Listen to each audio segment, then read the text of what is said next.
খাতা কলমে লিখে রাখুন 2026 বিশ্বকাপে ট্রফি কার হাতে উঠছে, স্পেন নাকি আর্জেন্টিনা? ফুটবল বিশ্বকাপ এখনও একটি প্রশ্ন ঘুরপাক খাচ্ছে। ফুটবল বিশ্বকে অবাক করে দিয়ে নতুন এক ভবিষ্যৎবাণী করলেন ফুটবলের জাদুকর জিনেদিন জিদান। তার কথা কি সত্যি আর্জেন্টিনার সমর্থকদের জন্য সুখবর নিয়ে আসছে? চলুন বিস্তারিত জেনে নেই। সংবাদ মাধ্যমে এসে সরাসরি আর্জেন্টিনা ও মেসির প্রশংসা করলেন জিদান।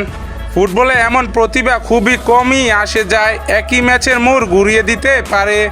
মেসি এমন একজন খেলোয়াড় যার পায়ের জাদুকরে যে কোনো বড় ম্যাচের ভাগ্য বদলে দিতে পারেন।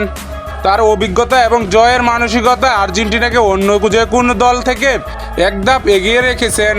জিদান আরও বলেন, আমি স্পেনের তরুণ দলকে শ্রদ্ধা করি, কিন্তু বিশ্বকাপ ফাইনাল যখনই হয় তখন টেকনিকের চেয়েও বড় হয়ে দাঁড়ায় স্নায়ুচাপ ধরে রাখা। আর্জেন্টিনা এই জায়গায় অনেক পারদর্শী। খাতা কলমে লিখে রাখুন, স্পেনকে এবার হারিয়ে বিশ্বকাপ জিতবে আর্জেন্টিনা। জিদানের এই মন্তব্যের পর থেকে ফুটবল বিশেষজ্ঞদের মধ্যে শুরু হয়ে গেছে বিতর্ক। অনেকেই মনে করছেন জিদানের হয়তো মেসির প্রতি দুর্বলতার জায়গা থেকে এই কথা বলছেন।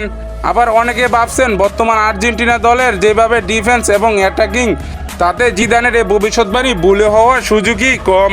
অন্যদিকে স্প্যানিশ কোচ থেমে নেই, তারাও দাবি করছেন এবার স্পেনের দল আগের চেয়ে অনেক বেশি ক্ষিপ্ত।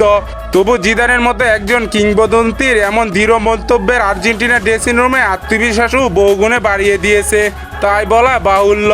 20 জুলাই বাংলাদেশ সময় রাত 1টায় নিউ জার্সি স্টেডিয়ামে যখন গড়াবে এ বল, তখন কি সত্যি সত্যি জিদানের কথা ফলে যাবে?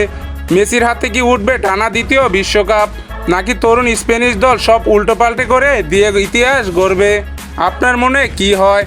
জিদানের এমন ভবিষ্যৎবাণী কি সত্যি হবে, নাকি স্প্যানিশ অঘটনা ঘটায় দিবে? কমেন্ট বক্সে আপনার মূল্যবান মন্তব্য জানিয়ে দিন। এরকম স্পোর্টস রিলেটেড কন্টেন্ট পেতে আমাদের চ্যানেলটি সাবস্ক্রাইব করে পাশে থাকবেন। ধন্যবাদ।